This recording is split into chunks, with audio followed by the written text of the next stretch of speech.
Bonjour à toutes et tous. Aujourd'hui, une courte vidéo pour vous parler de la différence entre The Field of Normandy 2 et The Field of Normandy XL, qui aurait très bien pu s'appeler The Field of Normandy 2 XL. Tout simplement parce qu'on va reprendre les mêmes règles que The Field of Normandy 2. Il y a quelques petits points qui vont différer. Mais les règles de base restent les mêmes. Alors, qu'est-ce qui est modifié? Ce qui est modifié dans les règles, c'est ce qui est écrit ici et là. Je vais le balayer pour vous expliquer un petit peu tout ce qui change. Donc, déjà, qu'est-ce qui va commencer à changer? XL, ça veut dire que ce sont des maps plus grandes. Alors, plus grandes, pas sur le papier, puisque les livres sont au même format. C'est le nombre d'hexagones.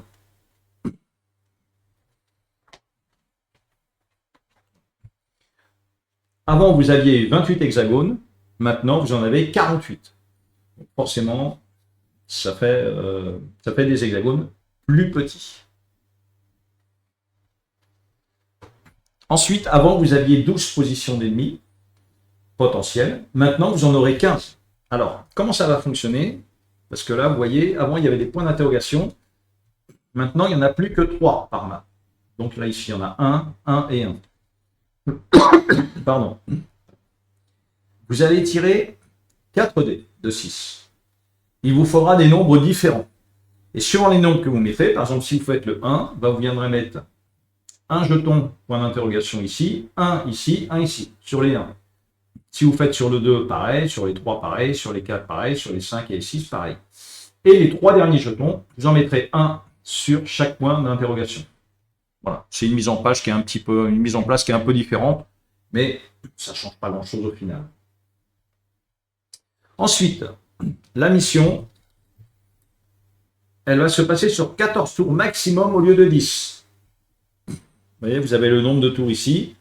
Vous aurez jusqu'à 14 tours. Si au bout de 14 tours, vous n'avez pas réussi à nettoyer la carte, parce qu'il n'y a plus aucune troupe allemande, vous avez perdu. Les petits points en vert, c'est comme dans The Field of Normandy 2. Ce sont, si jamais vous jouez les scénarios en campagne, ça vous donnera un nombre de points de victoire suivant le tour auquel vous finissez le scénario. Ensuite, il y a un nouveau terrain qui apparaît, ce sont les murs. Donc les murs, ce sera expliqué. Ce sera applicable dans cette partie-là. Vous verrez que pour les murs, en fait, il y a des troupes. Donc tout ce qui est troupes à pied pourront les franchir. Tout ce qui est troupes motorisées, forcément, ne pourront pas franchir les murs. Et tout ça, ça ne change pas grand-chose au final. Vous voyez, les murs sont ici.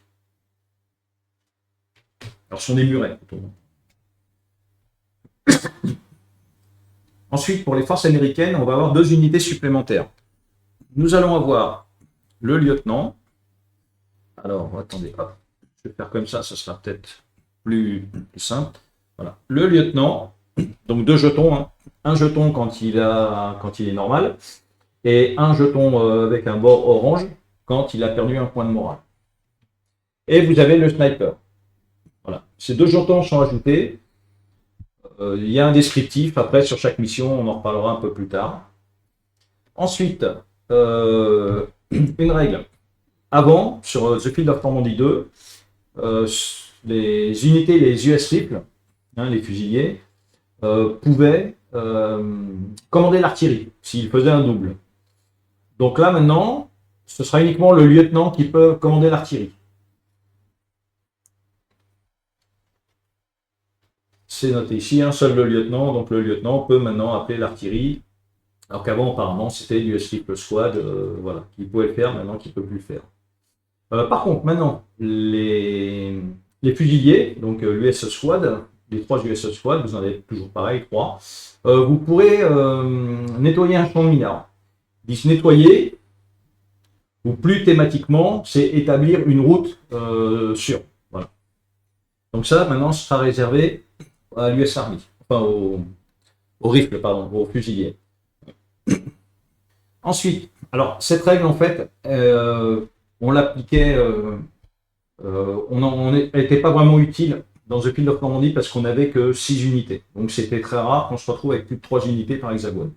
Donc là, maintenant, par contre, c'est précisé qu'on peut avoir au maximum 3 unités US sur le même hexagone.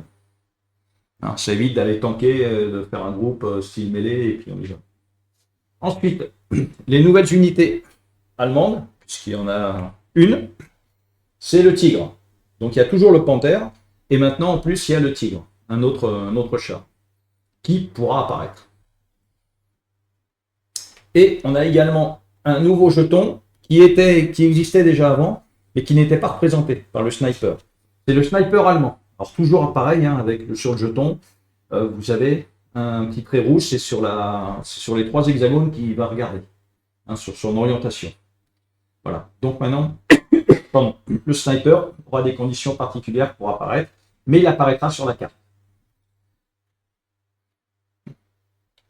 Et ensuite, le dernier point de règle qui change, sauf que moi je ne l'ai pas vraiment vu dans le premier, c'est l'artillerie. Elle pourra tirer sur plusieurs hexagones. Bien sûr, avec toujours les mêmes conditions. C'est-à-dire, elle ne peut pas tirer là où il y a de la fumée, voilà, tout ça. Donc, ce sont uniquement ces points-là de règles qui changent. Donc, vous voyez, on est sur vraiment des ajouts d'unités, une carte plus grande, rajouter des murs. Voilà, les règles de base restent les mêmes. Si vous savez jouer à The Field of Normandy 2, vous saurez jouer à celui-là sans problème. Donc maintenant, ça je vais le virer.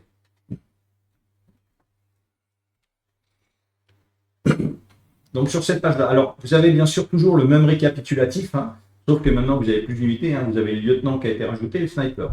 Donc vous avez toujours le nombre qu'il y a sur le plateau, donc un lieutenant, enfin c'est un de chaque pour les Américains, sauf les fusiliers, il y en a 3. Donc ça, c'est toujours pareil. Donc ça, vous le lisez, ça ne change rien. Alors, qu'est-ce qui change? Donc les rifles. Vous voyez, maintenant, sur un double, il n'y a plus l'artillerie. Le seul qui peut commander l'artillerie, sur un double, c'est le lieutenant. Par contre, ce qui change par rapport à The Field of Normandy 2, c'est que toutes les unités ont une possibilité maintenant sur un double.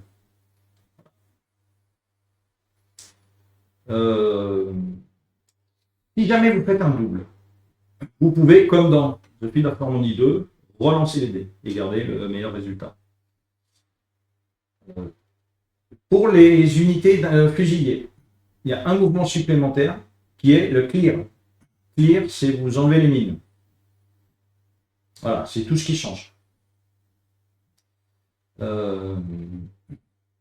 Lorsqu'ils veulent franchir un muret, un move, ça suffit. Alors que l'AMG, quand elle veut franchir un muret, elle est obligée d'escalader. Donc c'est escalier. Mais tout ça, c'est précisé dans le livre. Pareil pour le mortier. Pareil pour le bazooka. Le sniper, lui, c'est comme une unité rifle. Pour franchir un muret, un move, ça suffit. Et le lieutenant, c'est exactement pareil. Un move, il franchit un muret. Et maintenant ici, donc vous avez le tigre qui peut apparaître. Et donc vous voyez bien là qu'il y a le sniper. Il est toujours quand même sur les mêmes nombres de 2 à 4. Si vous faites de 2 à 4 sur 2 d 6, rifle ou sniper, le sniper apparaîtra uniquement sur les hexagones de colline. Dans cet exemple, en hexagone de colline, on a là où il y a un 6, c'est une colline. En fait, si vous tirez une unité allemande, vous faites de 2 à 4, vous mettrez un sniper, parce que c'est une colline. Sinon, sur un endroit classique, sur ce 6-là par exemple, vous mettrez des fusiliers allemands. Et bien sûr, il y a une règle pour le sniper. Attention, un sniper sur une colline, ça peut être mortel. Voilà. Donc, ce sont les différentes règles, les différents points qui sont en plus à connaître lorsque vous jouez à Field of Normandy XL. Alors après, c'est vous qui verrez, c'est le même jeu. C'est exactement le même jeu. La seule différence, c'est que forcément, si vous jouez au XL, ça va durer un peu plus longtemps. L'autre durera un petit peu moins longtemps. Mais ça reste, on est dans le même thème, dans le même plaisir de jeu, il n'y a pas de souci. Autre chose que je voulais vous préciser sur les livres de Mike Lambeau. Donc moi je les ai depuis le début et c'est vrai que j'ai acheté au fur et à mesure de leur sortie et les graphismes ont bien évolué. Et ce qui est cool en fait, Alors, ce sera à télécharger puis à imprimer. Hein. Sur Board Game Geek, vous pouvez retrouver, parce que moi, par exemple, j'avais Field of Normandy, le tout premier. C'était vraiment des hexagones. La prairie, c'était juste ouvert. Voilà, il n'y avait pas de détails, rien du tout. Maintenant, vous pouvez télécharger sur Board Game Geek gratuitement les mises à jour de Terra. Voilà. Il n'y a pas d'errata de règles. Les règles restent les mêmes. Il n'y a eu aucun errata sur les livres de Mike Lambeau. Voilà. Seule différence, c'est que maintenant, il met à disposition des nouveaux graphismes pour d'anciens livres que vous pourriez avoir. Donc, je trouve que c'est plutôt cool. Après, c'est un réimprimé, hein, bien sûr. Si vous avez acheté le bouquin, faut le réimprimer. Mais c'est quand même bien. Voilà. Sur ce, je vous souhaite une bonne journée ou une bonne soirée au moment où vous regardez cette vidéo. Et je vous dis à bientôt. Salut!